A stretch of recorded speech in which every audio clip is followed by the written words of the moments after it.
Hello. Well, tardy, aren't you? Oh, a little bit. Hello, folks.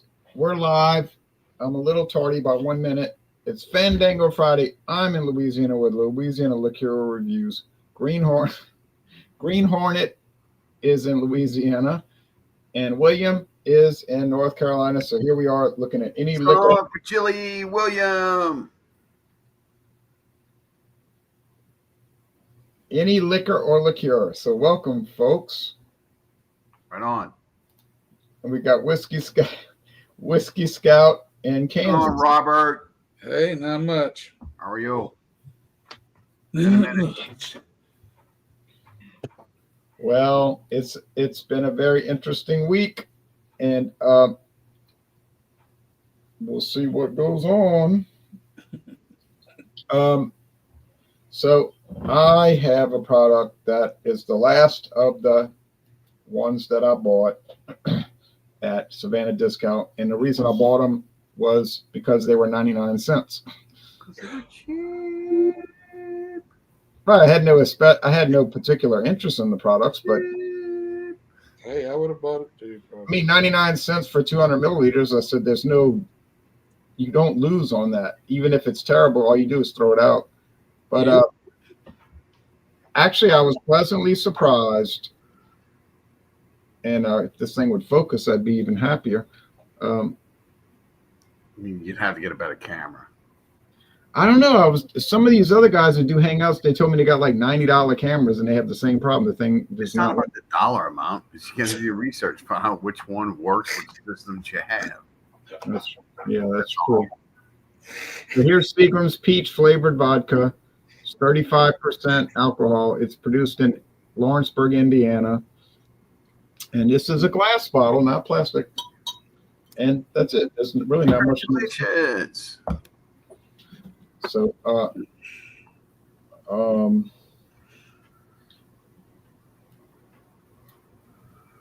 what do you have tonight? Oh, tonight we're looking at the Evan Williams Green.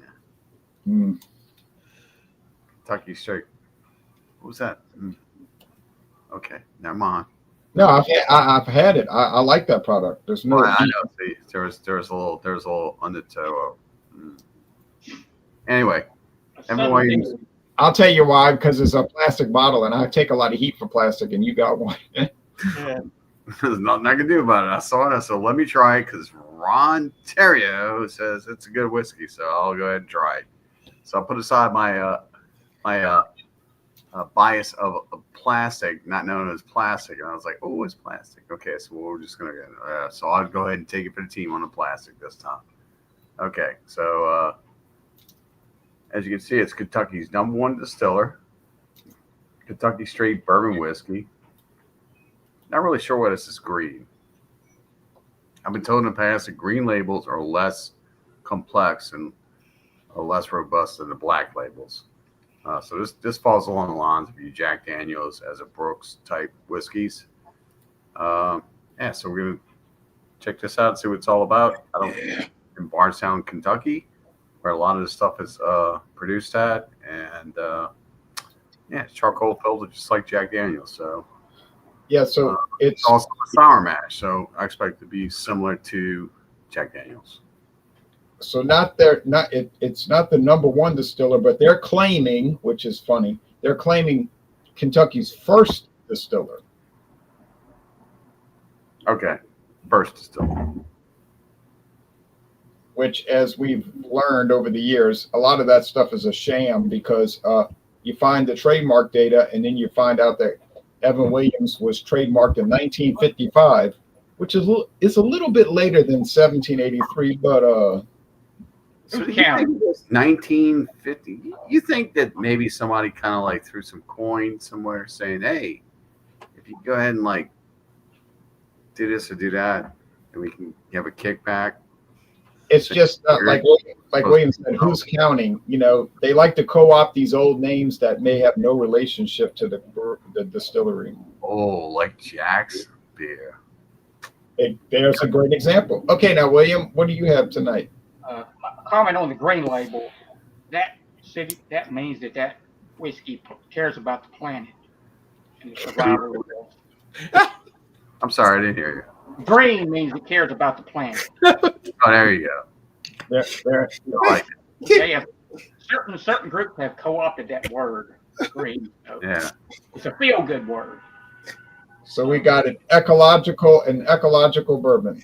Absolutely. Oh, My alcoholic offering for the evening is the Jim Beam Black 7 Year. Oh, good one. This was reintroduced in June of 2024. They put back the age statement on it. They spiffed it up with a new label, and I'm curious to try this one. And he also jacked the price up. I did notice that. Quite a bit. But I was very curious about this because I read a review. That's where it's 8 years. Yeah, they then removed the label and they said extra age. That was the new moniker. Right. Now they've dropped the extra age and gave it a 7 year, and they bumped up the 86 to 90 proof. They gave it a little bit of a bump in horsepower. Well, see, here's my prediction. My prediction right now. 8 years coming back. Going to be better than ever. 8 years coming back. Probably after a 4 year miss. 8 years coming back. Now, wait, William, what do you think the age of the Stronger than ever. No, what do you think the age was of the Jim Beam extra age? Was that like probably around 6 year or something like that, you think? Probably a combination of 5 to 7 years. Evan Williams does that. They'll mix the ABVs and they'll have some 5, 6, and 7. So I'd say the old one probably averaged out to about a 6, based on what other companies what they usually do. But I read a review about this on the Breaking Bourbon, and that really sort of piqued my interest in it. And so I saw the little travel bottles here, which they have been putting on some of their other products. You get a freebie sometimes if you buy a 750 of one of their other brands. I saw that. And they've been doing that with this one. So I'm curious to see how it I like the bottle in bond 100 proofs at around 4 to 7 years. So I'm interested to see how this one stacks up. Okay, excellent. And I'm looking forward to cracking mine open, but I might be 70 years old before I get to. well, I had one thing put on my desk, and I've changed it out since William. I'll join the green movement too. Oh! I get a green bottle. If we're going to save the planet, let's do it. Vida, which means life. This is Vida. That? It's a Hecho en Mexico, 100% agave espadín, Mezcal Blanco. Whoa. It's an artisanal. Golly, I can't even speak. That's a DEI product. Mezcal. Man, you know what? That's just like some people from Mexico's names. They got like 6 names in them. Well, this is a Their family name, their grandparents' name, all these names, and then they put it between their first name and their last name. It's like This is a single village. It's a Del Maguey. It brings you a collection of single. They make several different ones. This is Oaxaca, Mexico, is where this is from. Extremely mixable, it says. Nose and lists all that. I'm not going to get into all that. 100% mature agave. It's the Espadín agave. It is what it is. It's going to be a mezcal, guys. So expect some smokiness. We need an ABV, don't we? I forgot about that. 42.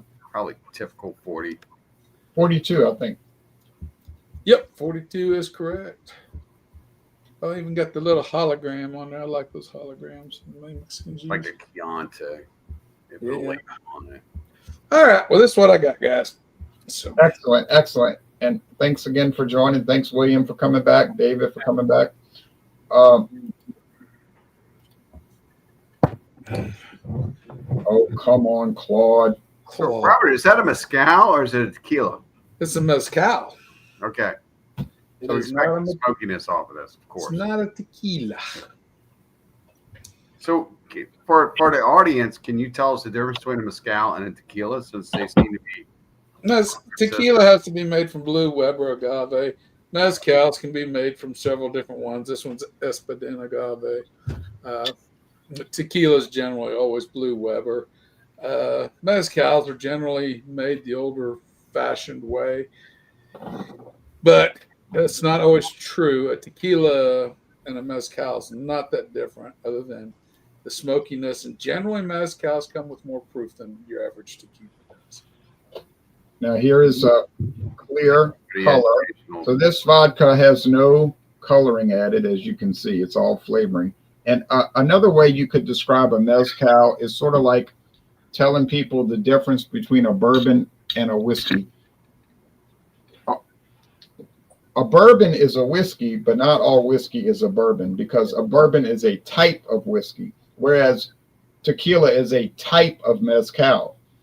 So if you're drinking tequila, you are drinking mezcal. Yeah. But if you're drinking mezcal, you're not necessarily drinking tequila. So, Ron, can I ask a question in regards to that explanation? Yes.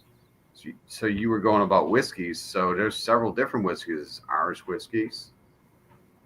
So are there more than one tequila that would go under the envelope of a mezcal? Umbrella, yeah. If, Okay. Sorry. yes, Model. if they use blue Weber agave. Yeah. If they did not use blue Weber agave, then it would not qualify as a tequila. Then it would be like Canadian whiskey. Nothing's like Canadian whiskey. That's all. Yeah. You could take a Canadian, let's say you live in Windsor, Canada, which is across the river from Detroit. I've been to Windsor a few times, and you can see Detroit. I mean, it's just right It's across. still clean over there, isn't it? You know, look at Detroit, then you go close over the Blue Bridge. It's like, It's really clean. And let's say you, and then we're going to go on with the program, but let's say you live in Windsor and you take 51% corn, 30% wheat, and 19% rye. You age it for 2 years in new charred oak barrels. If you were in Detroit, it would be a bourbon, but since you're in Windsor, it's a Canadian blended whiskey. That's the same type of thing. And it's not because of ingredients, it's because of location. It's a location bound, I guess you could call it a location bound product. Whereas mezcal is also, because it has to be in Mexico, and ingredients. so which one would be smoky and which one would be not? But that would depend on the producer, because mezcal does not have to be smoky, but yet tequila can be very smoky. Touche. Right, that's right. But there's some generalities. Whiskey, Scott, you're muted. So would you say wine is fine, but whiskey's quicker? all right, okay, all right. Well, I got to get back to. All right, so let me show you the website before I give my presentation.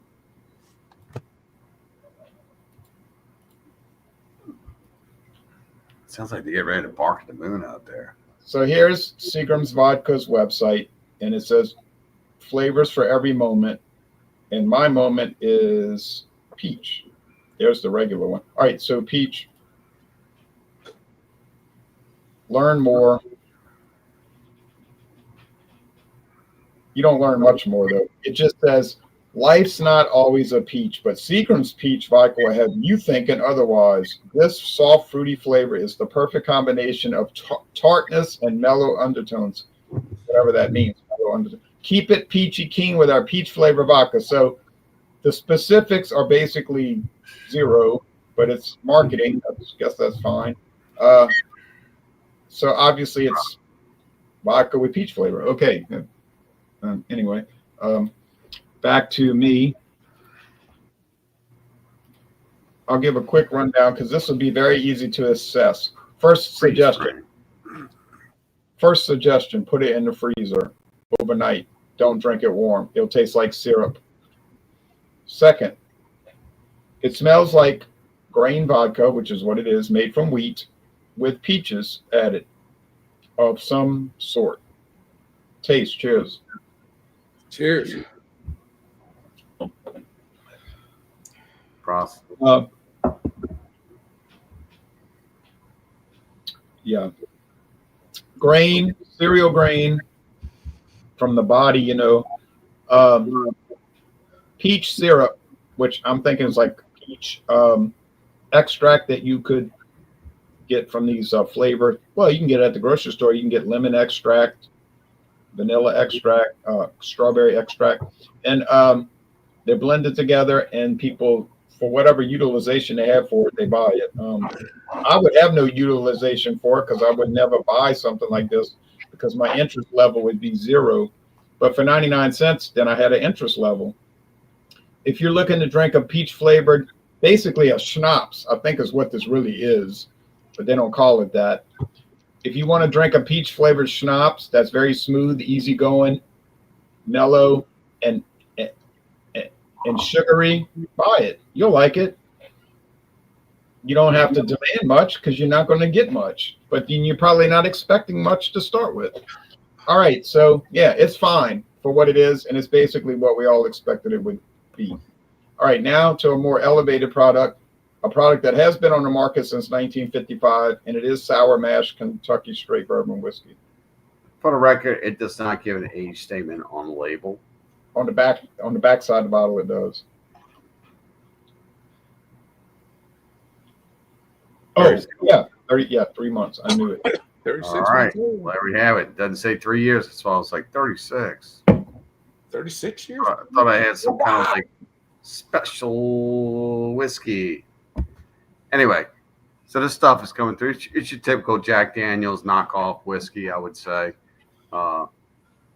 I believe Jack Daniels at one time had a green label. Jack Daniels. They still do, Still but does in some places. Pardon? they still do have it. They still do have it, but try finding Speaking it. in the wrong ear, Robert. I can't hear it too well. No, it's the same thing I was going to say. It still do. It's just only in some places. Yeah. Now Yeah, here's I haven't seen Jack Daniels green label in a long time.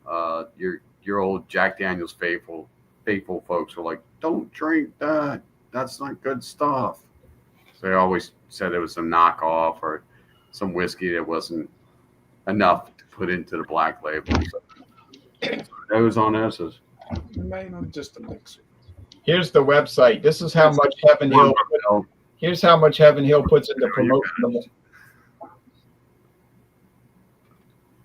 You finished? Okay. So it's just a run of the mill type whiskey. It's not bad. It's just got this kind of like grainy alcoholness coming through with it. There's a slight sweetness. The color is really beautiful. It's your typical whiskey color, which is kind of like an amber, oranges type, kind of a brownish note to it. Yeah, but you're getting that alcohol coming off of it, so you know it's not refined too well. That's why the cheap price. I paid less than $4 for this. So, is it tasting time? Sure, go ahead. All right, cheers, guys. Cheers. So we're gonna try to taste straight.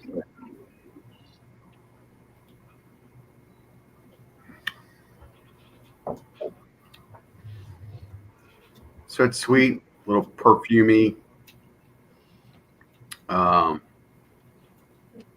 It's not bad. I was expecting a little burn on it, so I'm not getting it. It's rather pleasant. I think it would make an excellent mixer.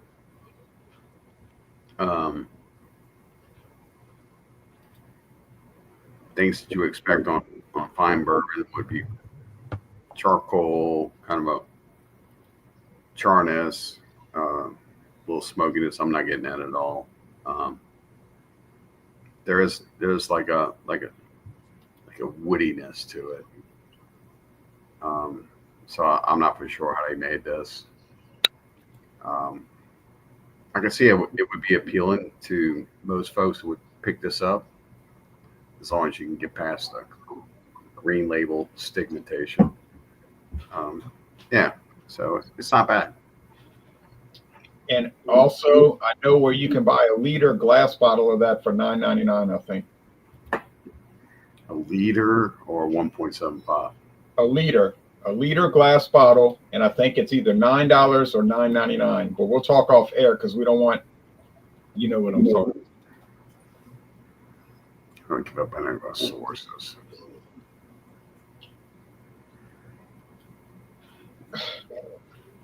Whew, 25 beers. I think a lot of people are using glib humor on these comments. Oh, You know, Melissa.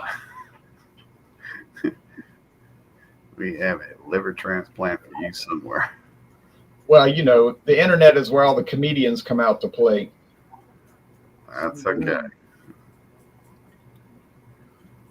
Also known as the trolls, but that's all right. We're all easygoing and laid back with that.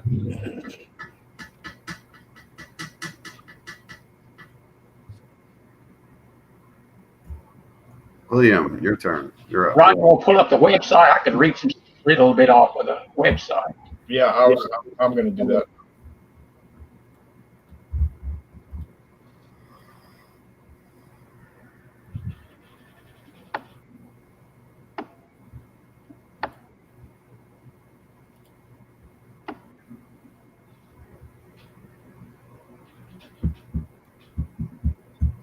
Okay.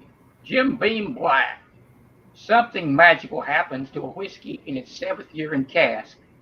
We call it the sweet spot, where smoothness meets notes of caramel, vanilla, and warm oak, and the liquid terms of rich gold. This is the mellow whiskey you'll find in the new Jim Beam Black. Enjoy Jim Beam Black neat on the rocks or in a Jim Beam Black Old Fashioned. We're proud of this longer time in cask, and we're making a firm commitment to our drinkers to always age Jim Beam Black for those 7 years.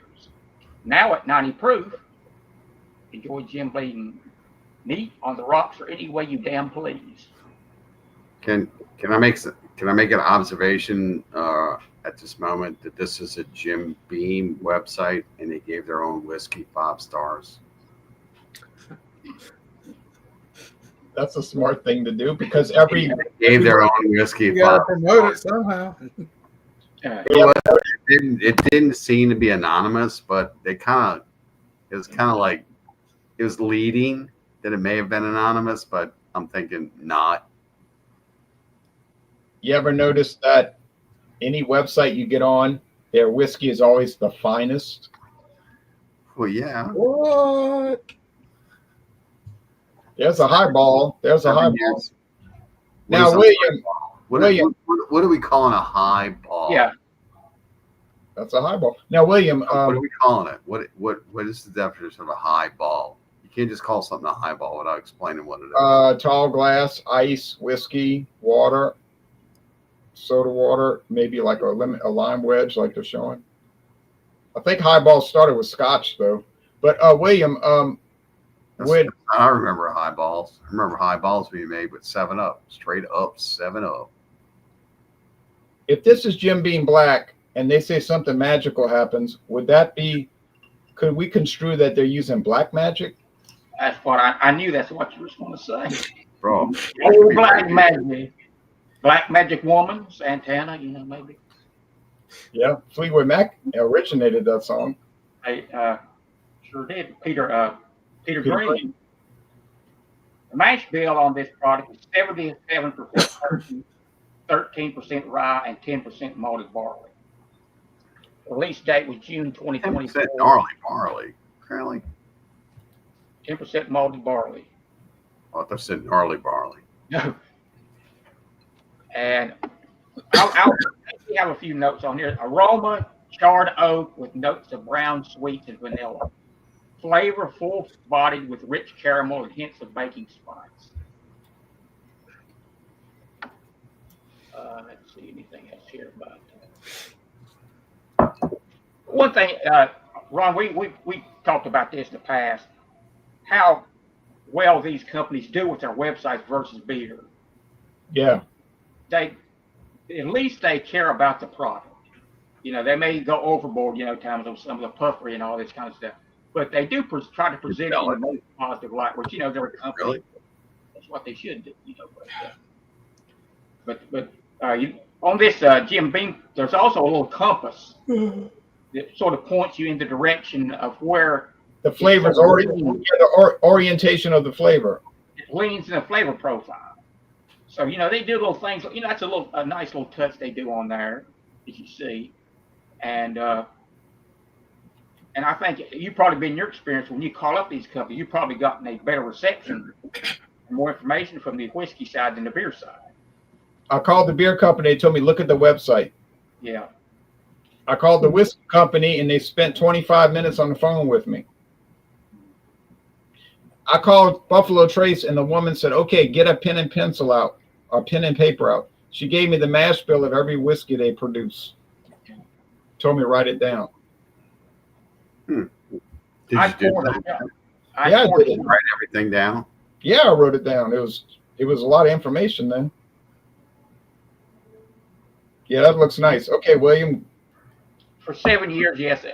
They're never quite as dark as they are on the bottle because the label does some shadowing. So always pay attention to that when you buy them. It'll be a little bit lighter when you actually pour down into them. This is an anchor honking shot glass. But it's sort of a deep amber, but not as dark as it looks in the bottom. But a nice color, and I'll take a sniff of it.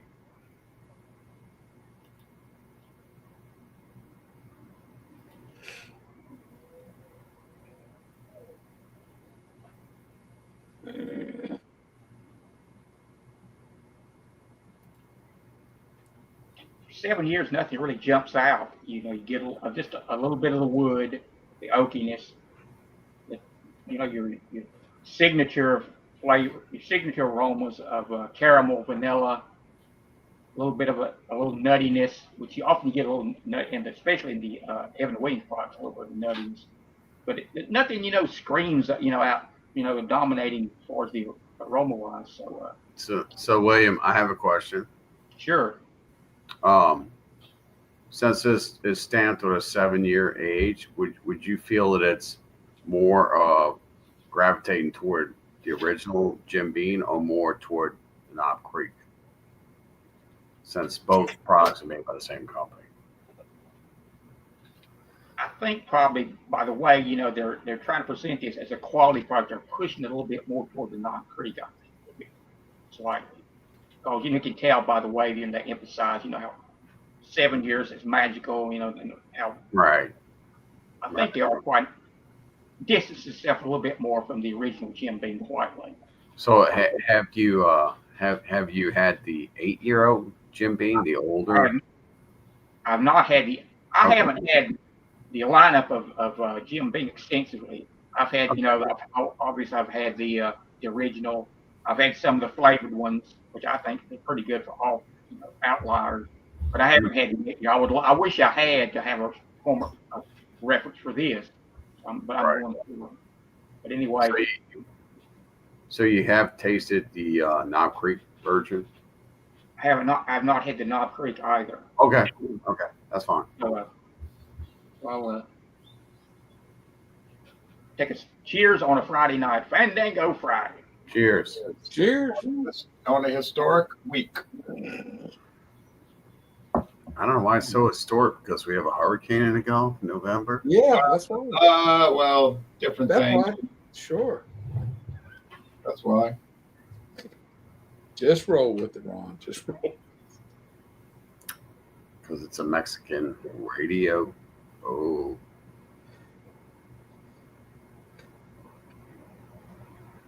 Just what did he say? I know that song. It's Tea.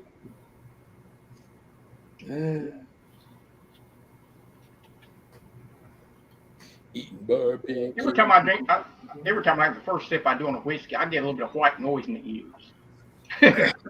It's like it is. Yeah. Usually the higher proof can do that. I've never had it on an 80 proof. I guess because for my age, my hearing is pretty good. I've got a CD that does the frequency hertz from 20 to 20,000 hertz. Yeah. It's much better than my eyesight, some of my other physical limitations. My hearing, and being a music lover, I'm very proud. I'm very happy with that. But I do get a bit of white noise, on the first dip. I mean, it's okay. Not blown away by any means. And I was expecting a little more of the oak presence for 7 years actually, but you know, I would never turn it down. You get that. There's nothing really. They talk about quality. To me, nothing jumps out as saying, "Boy, this is really special," quote unquote.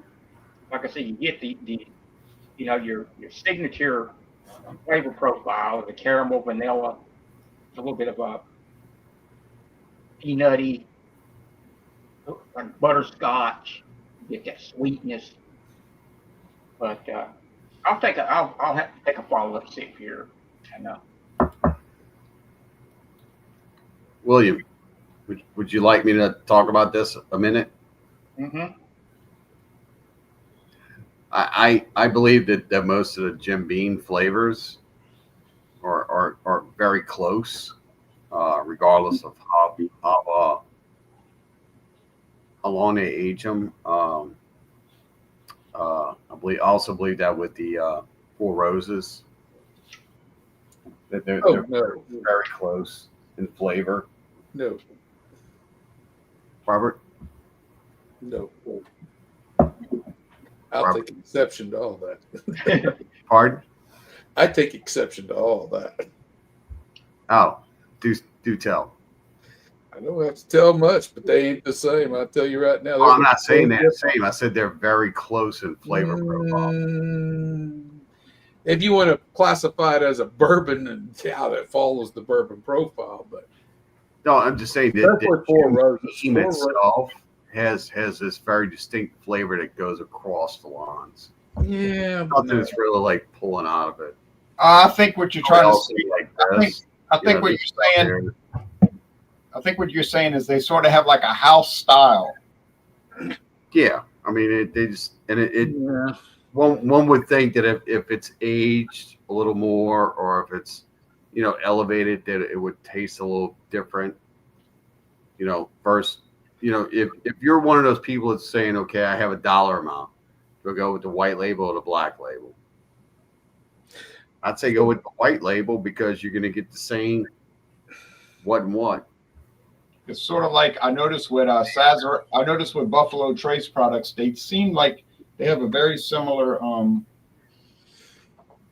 like flavor profile, one brand to the other. It's not identical, of course, but it's a similarity. I don't think it's a negative. I'm just thinking, if you're looking at this versus this, and the profiles are almost the same, why would you pay? Say this was 20 and this was 30. Why would you go 30 when you're going to get 20? I was the profile can remain the same, but the level of alcohol delivery, how sweet, how flavorful it is, how thickly layered. I mean, you're looking for layers there. And then when the price goes up, you should get more layers intertwined in it. Yeah, if you want a watery product, you go with the cheapest. It doesn't matter. But you jump up to $30, you should not have the cheapest. You jump up to $80 to really good.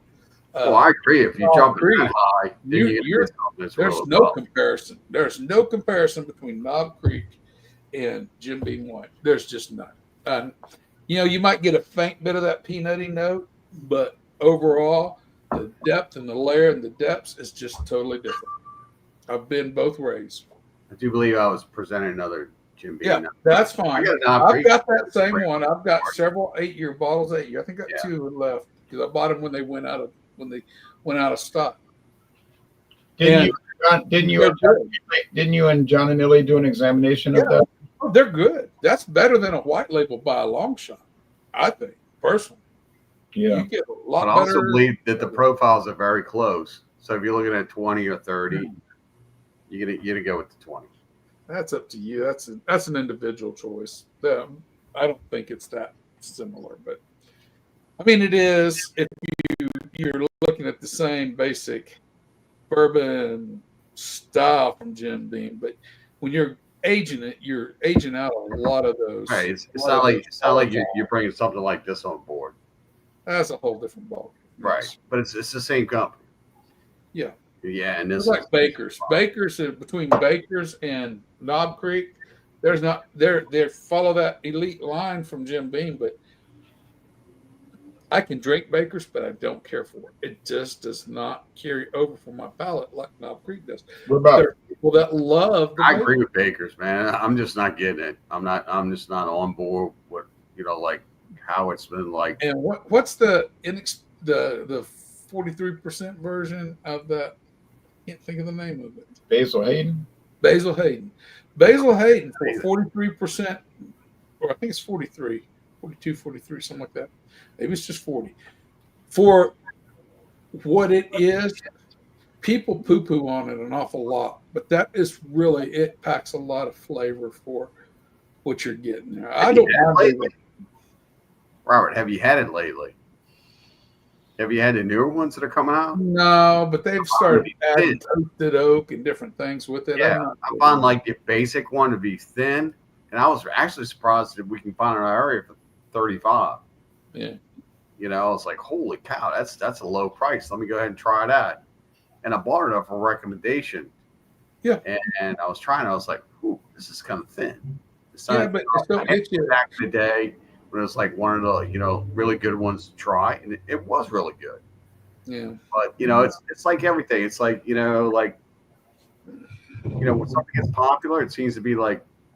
And I've had this discussion just recently about Buffalo Trace. Because Buffalo Trace is a blend of their whiskeys. It's not its own whiskey. Buffalo Trace itself. You're talking about the Buffalo Trace whiskey. The Buffalo Trace. Yeah. I'm not a Buffalo Trace fan. You won't. Yeah, I think it's just they increased the productivity of it. Well, wait. Now, before we got to go on to Mezcal before we start bringing up Booker's, and then that'll start a whole. Yeah. You don't want to. My bad. Booker's is different. All right. Since I'm on now, Mezcal. Poured clear, like most Mezcals do. Some do bear a little bit of color. Smoky on the nose.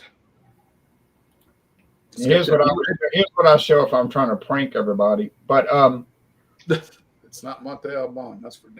Here's the real website. It's not motor oil or kerosene, whatever you want, a kind of combination of thereof from Monte Alban. Delgay Vita Classic is a handcrafted alongside tropical riverbed in a village of San Luis del Rio, where the Red Ant River flows. I think that says ant. Can't quite read. I think it's that's right. I can blow it up. No, that's all right. Naturally fermented and twice distilled in a wood-fired copper stills. That just gives you the village, the Palenquero. That's where it originates from. The agave they use, the varietal of the agave, which is Espadin.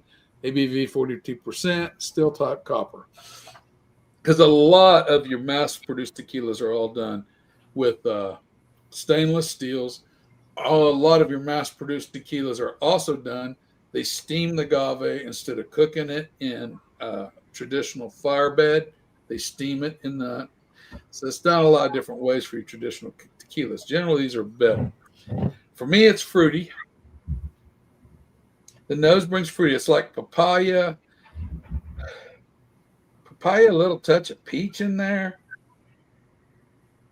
But it meets a vegetative note, like rhubarb. I mean, that's the best way I can describe it. I've been sitting here beating myself up trying to figure it out, but it comes across like rhubarb. If you've had rhubarb strawberry pies or rhubarb pies, you know what I'm talking about. It comes across with that kind of vegetative sweet note.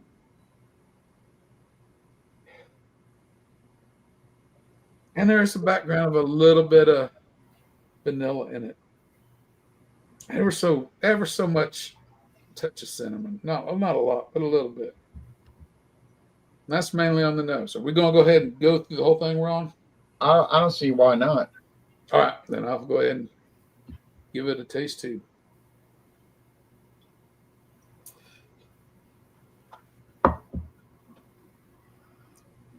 Light mouthfeel. It's not quite watery, but it's not quite mouth coating either. It's a light mouthfeel to it.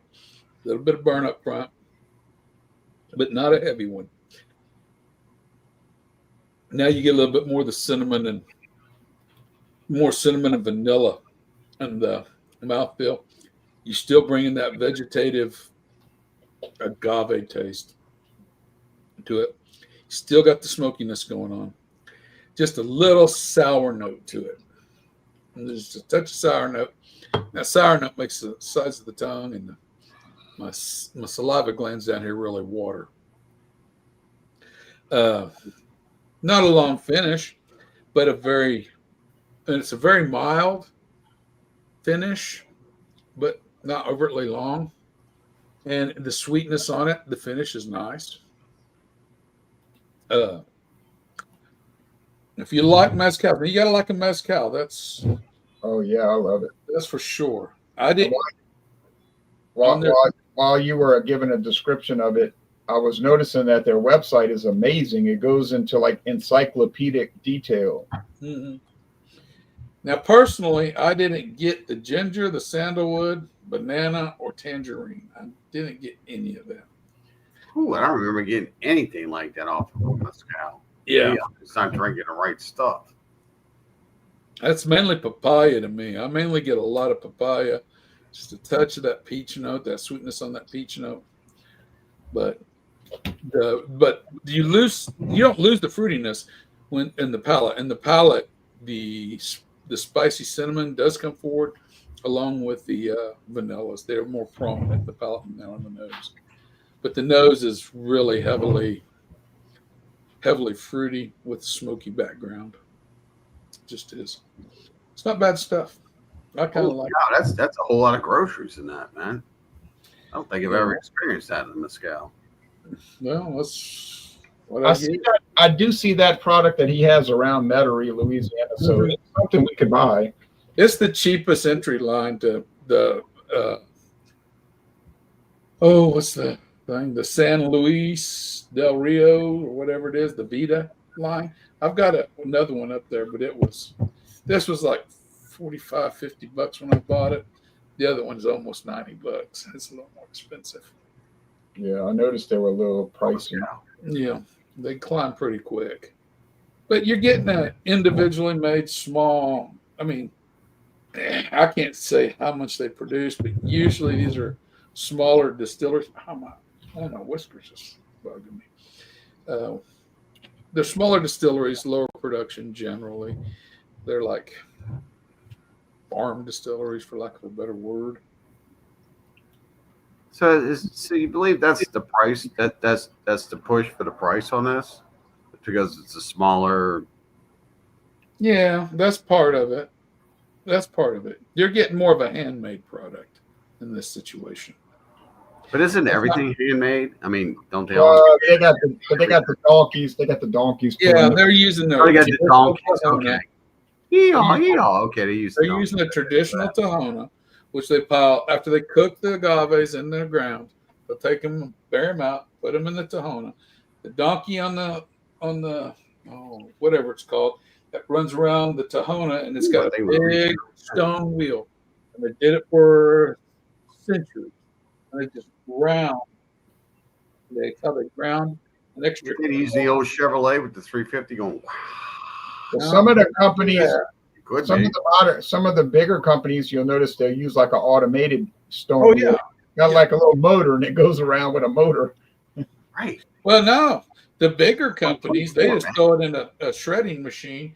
They throw all the agaves, they pitch them all in the end of the shredding machine after they pull them out of the steamer, and it just tears them up. It's got teeth. It's a roto with 2 rows of teeth that just tear it out. Comes out of there, then it goes straight into the mash. It's all mechanically driven.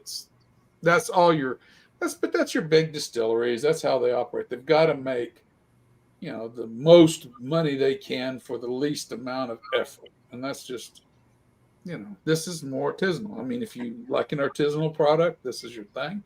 If you don't, man, there's plenty of tequilas and stuff. Bly Monte Alban. I bet they don't use a Tahona. I know. I'd love to be have a secret camera and see how Monte Alban is made.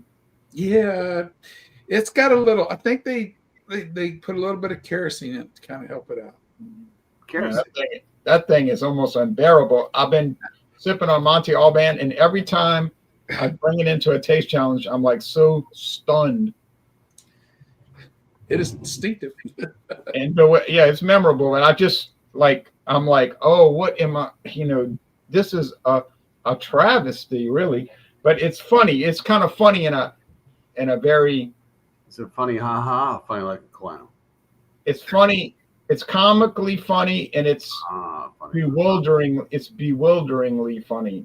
That Sazerac sells it with a straight face. It's like you cannot be serious. But they'll talk about it like, oh, the famous Monte Alban. I'm like, yeah, maybe you left off 2 letters. You might have meant infamous. Yeah. But Mexican radio. Yeah. Now, well, getting back to this schnapps, basically what it is, Indiana schnapps. Oh. On an Indiana night. I mean, honestly, I'll just be honest. I would never buy this for real. We always want you to be honest, Ron. Always. And I try to be, and I think I am. I would not buy Be honest. Seagram's. I would not buy Seagram's peach vodka on purpose, but I bought it because it was 99 cents for the bottle. I mean, I'm just telling you the fact. Now, would I buy the Seagram's regular vodka for $9.99? The regular. I would do that, but I gotta keep in mind I'm rating it for what it is, and for what it is, it's supposed to be a very sugary, sweet, 35% peach flavored vodka, and in that sense, they do a very good job with it. So for what it is, and I like to rate things in their style, but it's like I could sit there and talk about really good Motown records, but I don't own any of those records because it's not my style. I don't like that. Just doesn't really appeal to me. But I understand that. What's wrong with you? What's wrong with me? Well, more interested in stuff like Lou Reed or whatever. Before we came on, came on the air, I was listening to Sally Can't Dance. But I'm gonna score it. I'll give it a B plus. It's very good for what it is. I just don't want to drink what it is. Okay. So 8.9 out of 10. I think that's fair. So keep up the good work. Seagram's meaning in infinity or what is it called? Infinity Spirits. So could we infer your grade as being that you think the product is good, but it's not something you would go to all the time? Yeah, You have a tendency to go back and forth. Yeah, not all the time. I wouldn't go to it at all. But yeah. Ooh, the B plus, you wouldn't go to it at all. No. Interesting.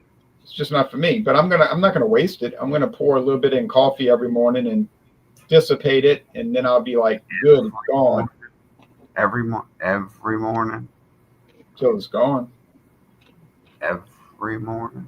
But I'm still trying to dissipate that black bourbon from Stillhouse. I've been pouring a little bit in my coffee every morning. Haven't skipped a morning. Have I been enjoying it? Right, every morning.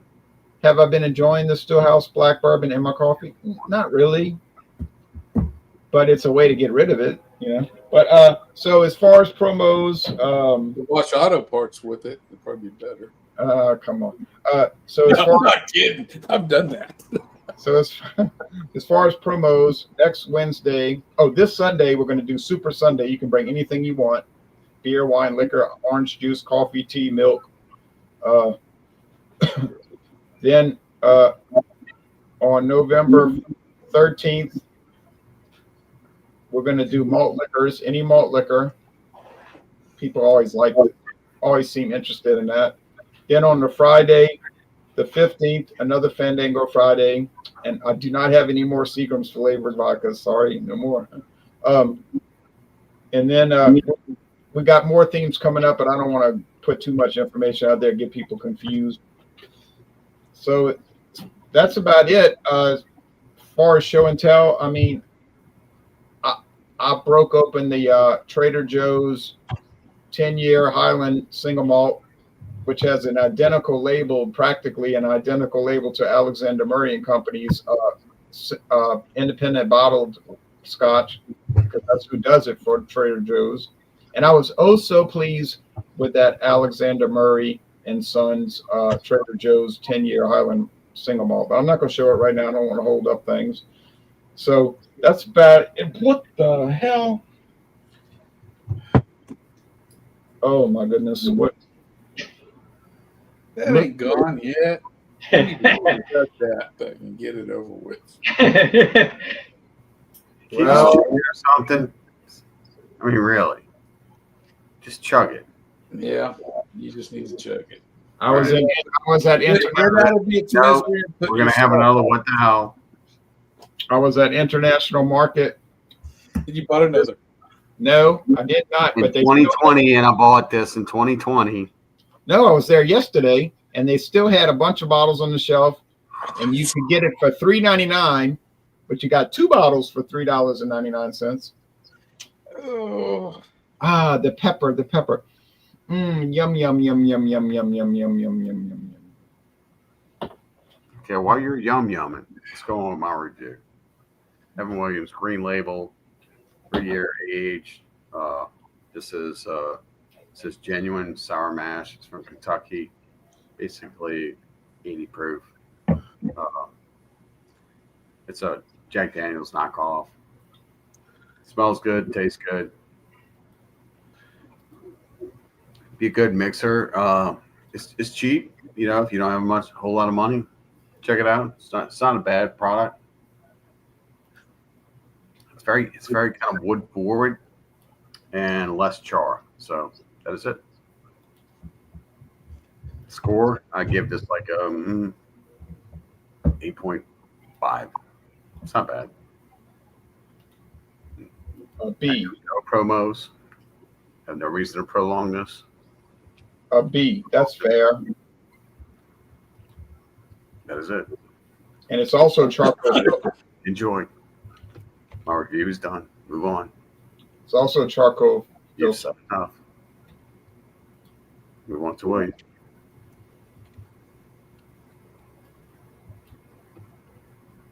Hello, William. Hello.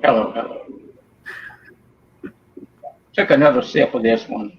The travel ball's about gone. Be pulled up Fireball now? As I was listening to you guys talk about whiskeys and stuff, for me, whiskey is more of a visceral thing than it is like a flavor. I would never profess to be a whiskey expert, by no means. I have a much wider frame of reference for beer.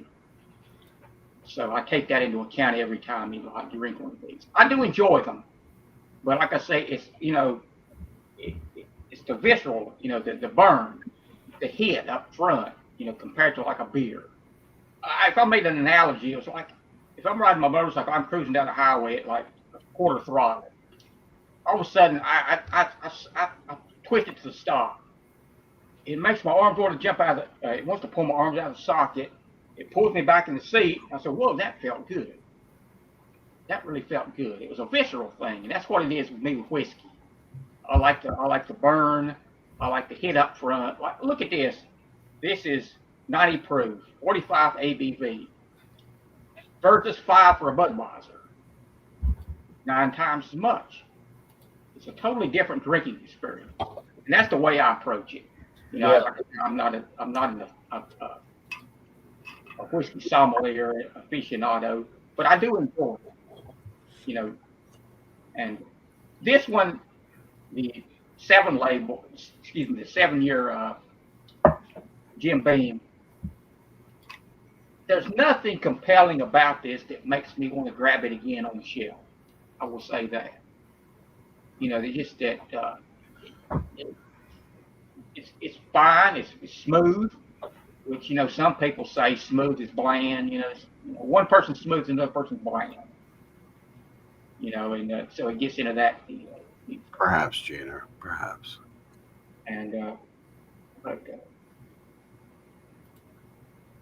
if this is beside the Evan Williams Bottle and Bond White Label, I'm grabbing the Evan Williams every time. Uh-oh. The price point, the flavor, the alcohol punch, the additional flavor you get from the 100 proof, the ability to chew on it a bit more because it is more flavorful. that's what I would choose over this. Yeah, like I say, there's nothing So, really jumping out compelling that I would. William, can I ask you a question? Yes, Which Evan Williams would you prefer? Because there's several of them. I said the Bottle and Bond White Label. Okay, That would be the one that I would. it's a good choice. I personally find that one to be a little bitey and a little heavy, and I gravitate toward the one that's a little lower than that. I would pick the Black Label over this at 86%. Really? Is Yeah, it 90? it says 7 years. It just didn't like the oakiness. It just didn't jump out.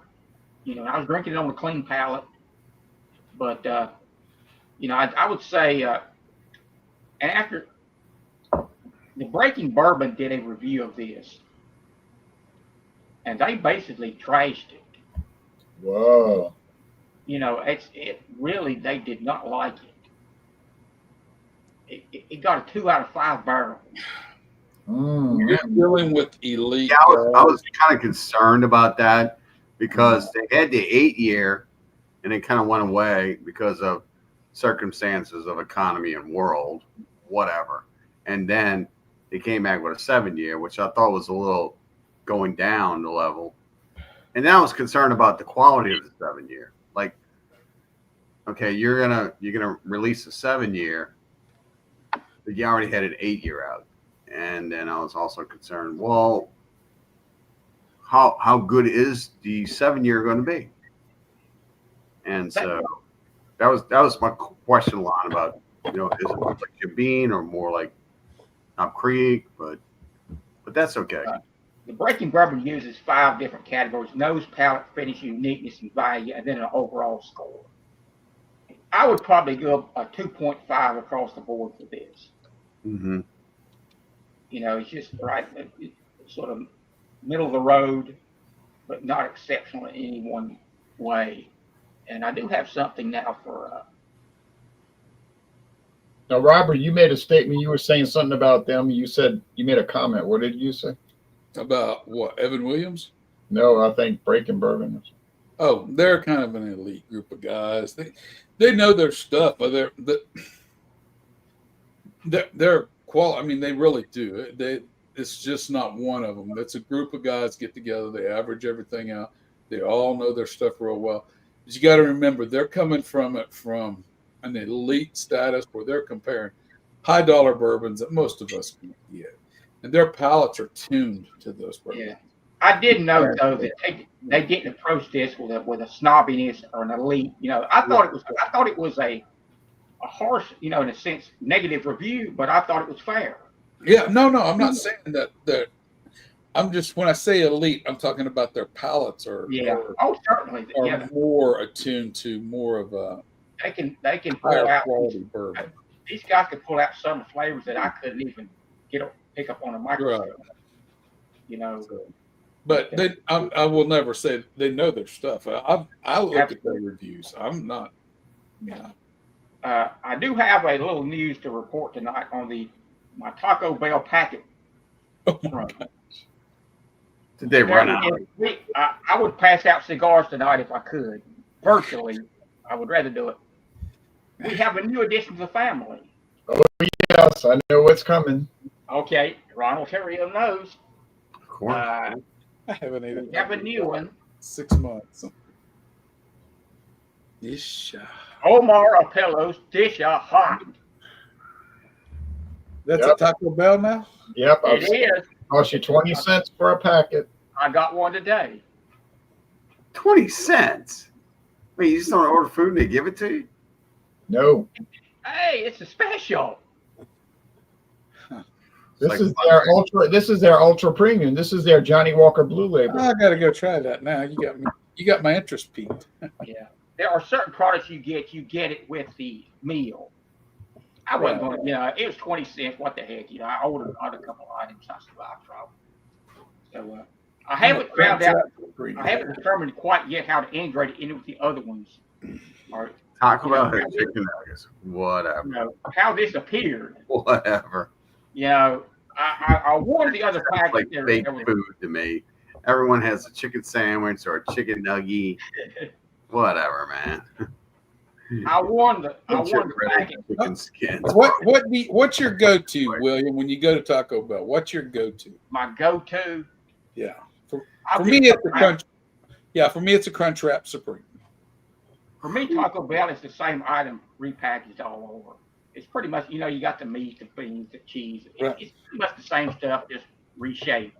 Yeah. I'll go for the value menu. I'll get a couple items off the value menu. I'll get the bean and rice burrito. I think it's $1.29. Oh yeah. And I like the soft potato taco. Oh yeah. I never Do had they that. still sell a pinto beans in a cup with the cheese? Not and anymore. sauce? No. Here, That where I tells live- you right there. The last time I went to Taco Bell, I'd always get that, and it's also $39, $59, $79.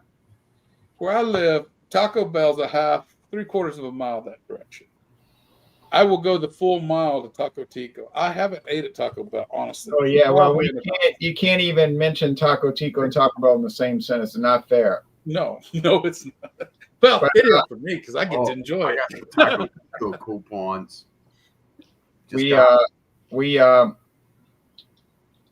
in Louisiana here where I live, we have the spicy potato taco for $1, and we have the cheesy bean and rice burrito for $1. Okay, William, I know you're trying to make some points, so I'm sorry. Anyway, I haven't quite figured out how to integrate this one into the 5-point system I was using with the other package. You're gonna have to taste it This first. is an outlier for tonight. But I will. It's for a 2.5 across the board for the 7-year Jim Beam. I'll go the hot. That's right in the middle. so about an 80. 80. Hey, just for the record, y'all eat some gross ass food. Because we're common. I really care. We're common. I'm common. Another Taco Bell news. They're bringing back the apple empanada. Oh, well, that's It's been a long time since I had one of those, but they were It's coming back. They've already got their 60s through 90s menu up on the board. The they're doing Mexican they're stealing Taylor Swift's idea and they're doing the Eras tour. Lord, now we're going to Taylor Swift. Auto, the Mexi Melt, a couple other ones. That's already All right. Now we're going to go Taylor Swift. Now I got to go to Taco Bell. Y'all already got me thinking. I and haven't the been there apple long. empanada will be coming up later this month. Right. No, I mean they're copying the concept, the eras. They're doing the 60s, 70s, 80s, and 90s. Taco Bell, name. If it's popular, rip it off. Copy it. That's the way it is. Since my girlfriend was in town or doing a concert, so she posed with me. Taylor. Yeah, but she doesn't like you. She likes Travis. For now. Why would she like Travis? He has no beard now. Because he's in the NFL, he makes more money in a day than the best make in a lifetime. All right, and money is what matters. I mean, Neil Young said that it's money that matters. Oh no, I'm sorry, that was Randy Newman. Okay. And I don't recall. He's Yeah, a short hey, people. Got no reason. ACDC, money talks. Short people. Right. no, that's different. Yes, money talks, bullshit walks. But you can't get a 3-lock box.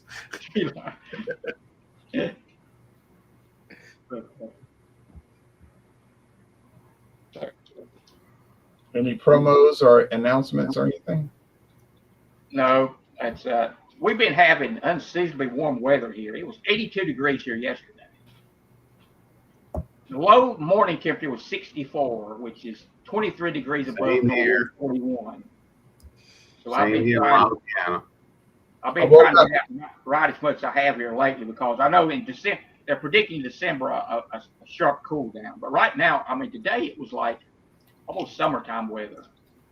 And, but I know the hammer's going to drop pretty soon. But I've been trying to get out as much as possible. It's nice to have,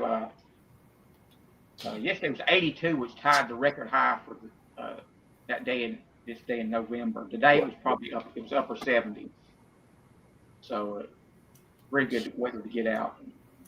We had a low last night of 76. Wow.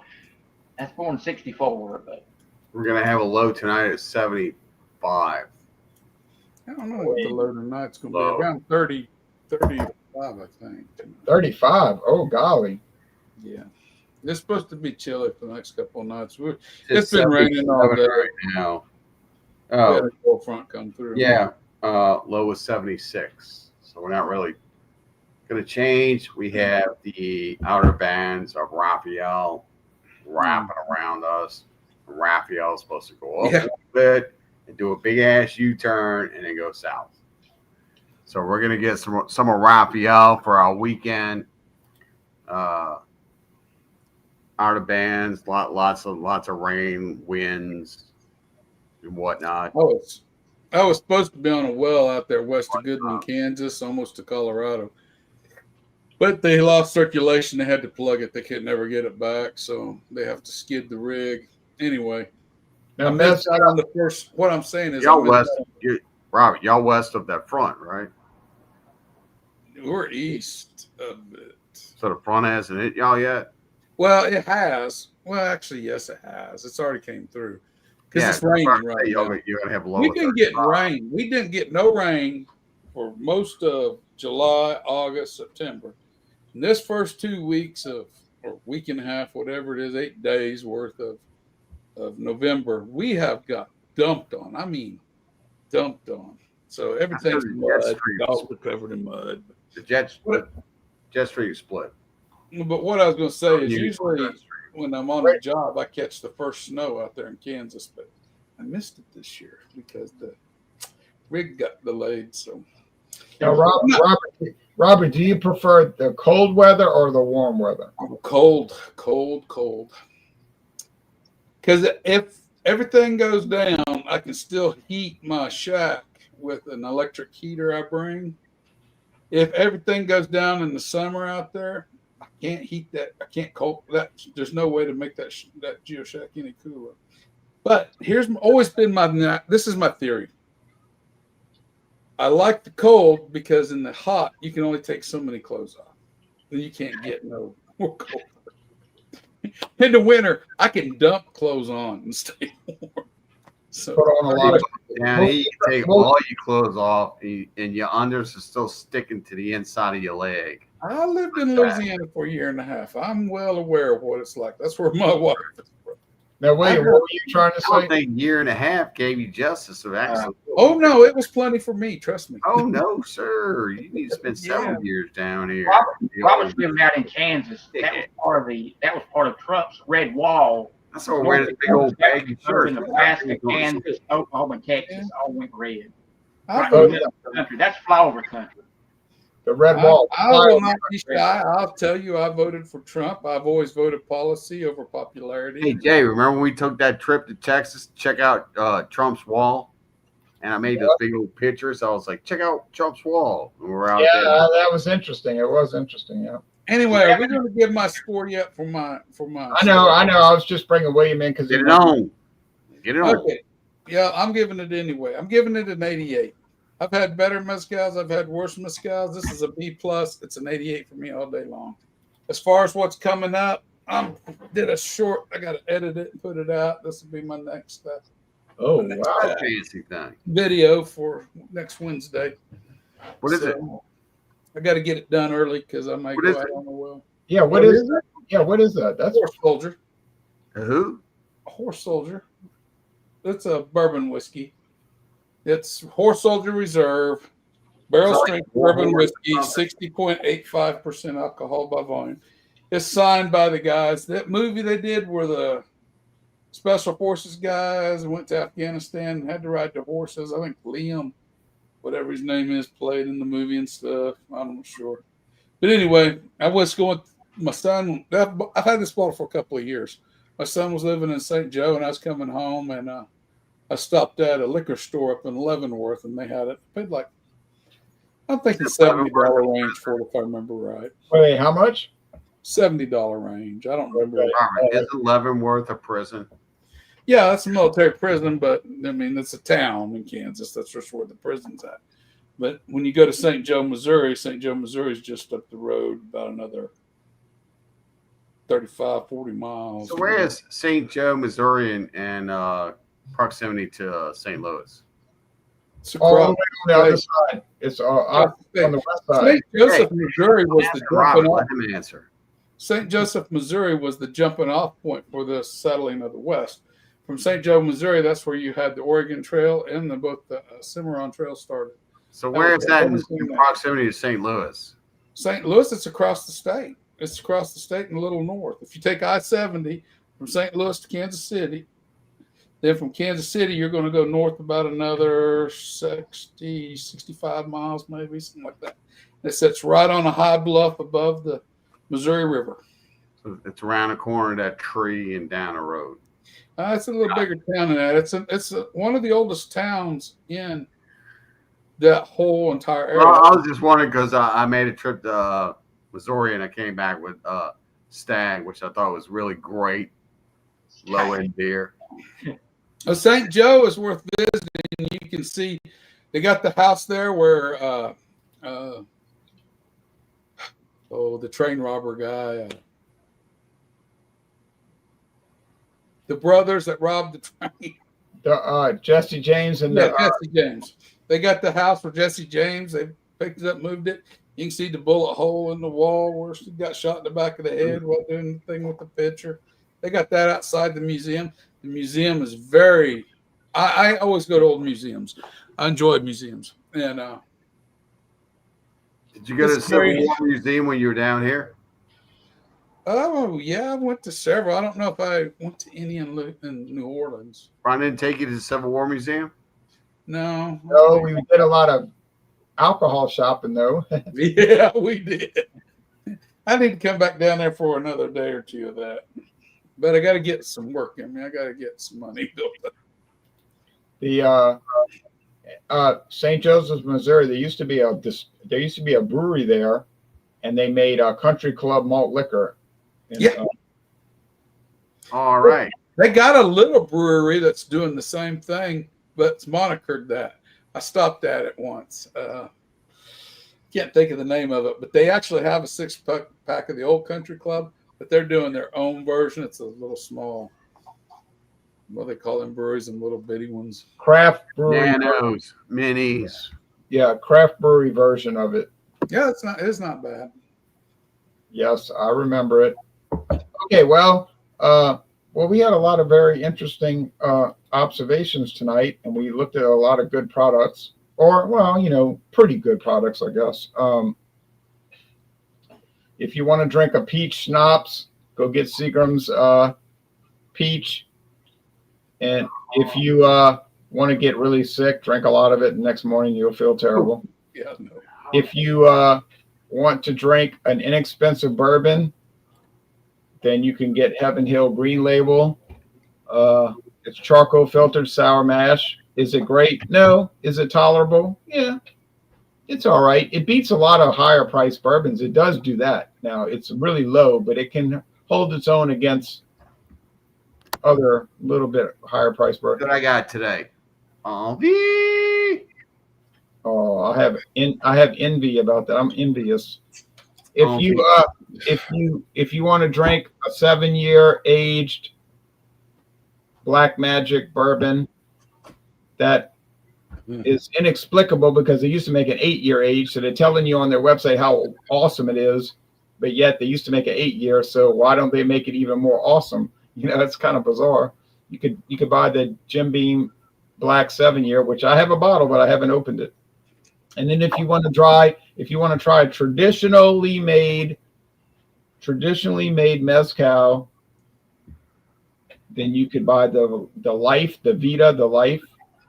And I've seen it for years and I haven't bought it, but it's got to be good but you're saying it's not really as good as they're saying, so maybe it's not that great. But anyway, it's good. 88's a good score. B+ is a good score. I know, and I was hoping for a higher score, but I get like emotionally attached to these products. Okay. Oh. Even though I haven't had it. All right. So thanks folks for watching, and then Super Sunday. Emotions in motion. Okay. All right. Anyway, thanks for watching, everybody, and y'all take care, and don't drink too much, and don't get too angry about the events of this week. because I haven't gotten too angry. I've gotten too excited.